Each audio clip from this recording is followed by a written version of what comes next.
keen dubroodha foon keenis dubroodha yaada danda'a nagaan siif dhiita yaada keen dubroodha foon keenis dubroodha yaada danda'a nagaan siif dhiita.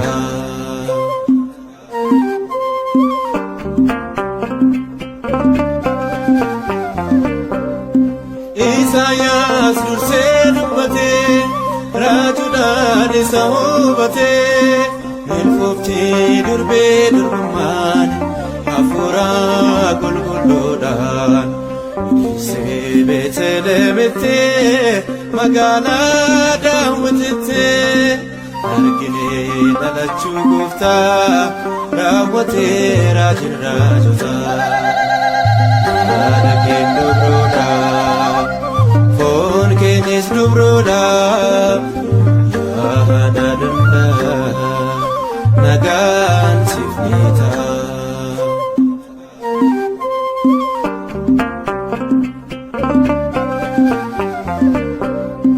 Raajichi Hisqeel argee balbala baachifamee al tokko bara baraanii gara isheet galee gooftanii cufamee baraan jiraata hin banaamu lammata waa'ee durbummaa ishee akkasiit dhugaa bahee yaada keen dubroodha foon keenis dubroodha yaada danda'a nagaan siif dhiita.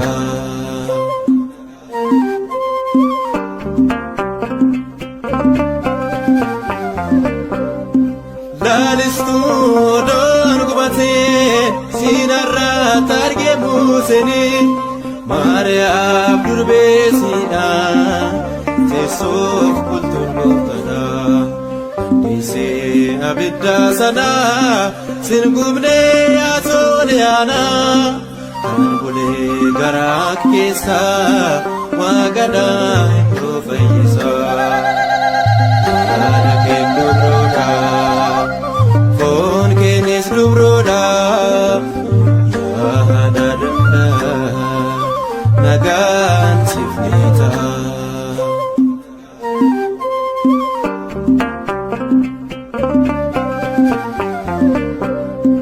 Gammadii biyya raajotaa yaa harbee Addaam lammataa ilmi kee gorsa dhugaatii fayyisaa fooniif lubbuutii Si'oolii duwwaa hambisee gannataa tunda jeesisee kanaaf mee dhaloonni martuu maqaa kee ulfina laatu yaada keen dubroodha foon keenis dubroodha yaada danda'a nagaan siif dhiita.